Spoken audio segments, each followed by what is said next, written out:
Dan tidak ada dosa yang lebih berat setelah syirik kepada Allah melebihi daripada dosa pembunuhan.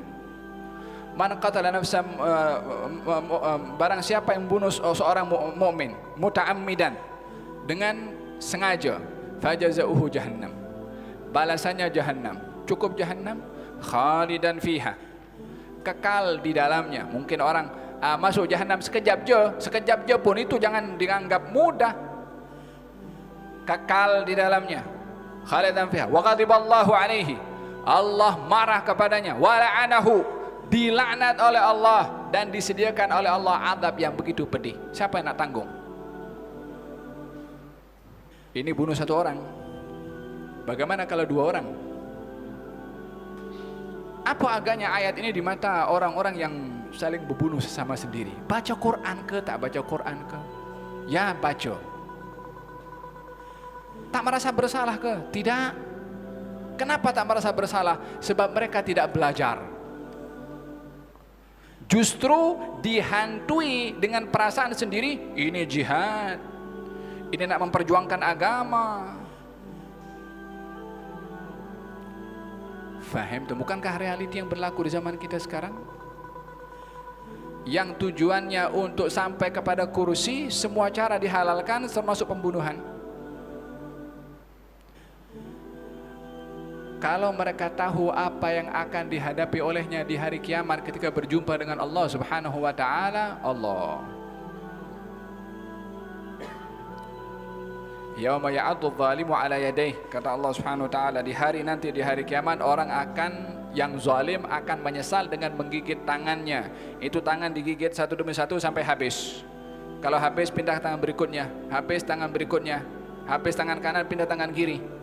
Habis semua dimunculkan balik, digigit balik. Penyesalan yang tiada penghujungnya. Faham dong? Walihada di mana kedudukan ayat ini dengan orang yang ingin membela kepada dirinya?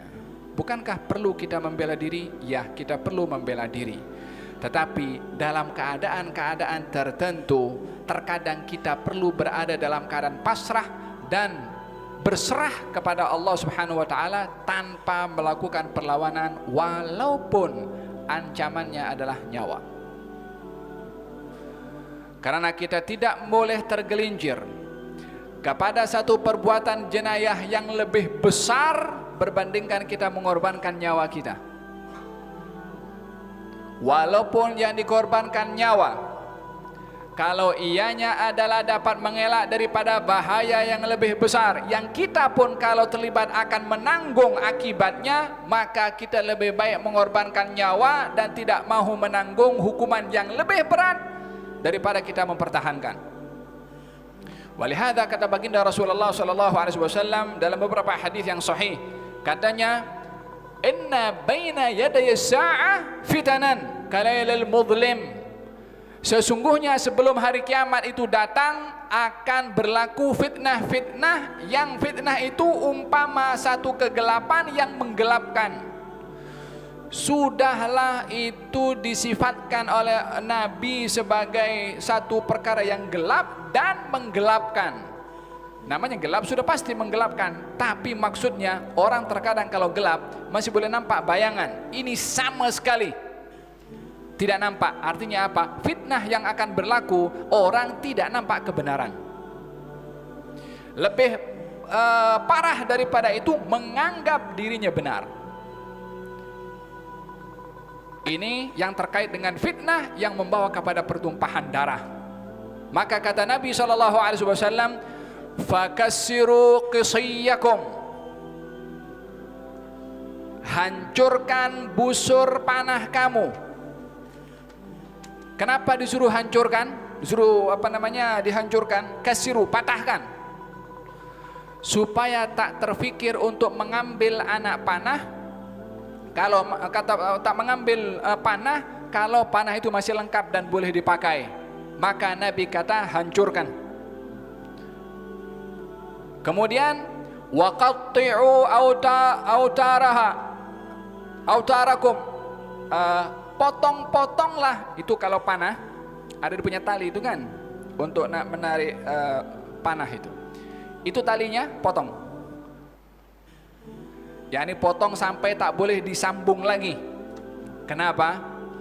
Kalau itu tali masih utuh, mungkin kalau busurnya itu patah, maka akan cari benda lain untuk digunakan itu tali panah untuk memanah kepada orang sehingga menyebabkan pembunuhan kepada orang. Nabi menutup satu sikap yang membolehkan orang itu maju untuk membunuh kepada orang lain. Katanya, hancurkan busur panah kamu dan potonglah itu talinya, untuk tidak ada sebab nak menggunakan sampai kepada membunuh kepada orang lain. Kemudian tak cukup daripada itu, pukullah dengan batu pedang-pedang kamu. Bukan disuruh patahkan, disuruh hancurkan dengan batu, supaya tak boleh dipakai, walaupun sisanya pun juga itu pun tak tajam. Apa tujuannya? Untuk tidak tergelincir menggunakan benda tajam membunuh kepada orang. Semua terkait dengan darah orang, dengan nyawa orang. Hancurkan, kata Nabi, pukul dengan batu pedang-pedang itu.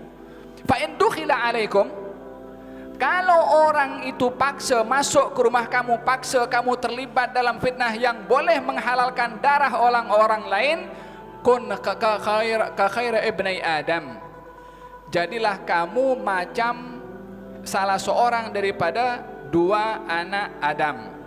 yakni kalau dipaksa terlibat dalam fitnah, jadilah seperti salah seorang daripada dua anak Adam. Siapa salah seorangnya?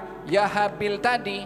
Apa sikapnya Habil? La in basatta ilayya yadaka litaktulani ma ana bibasitin yadiya ilaika liaktulak.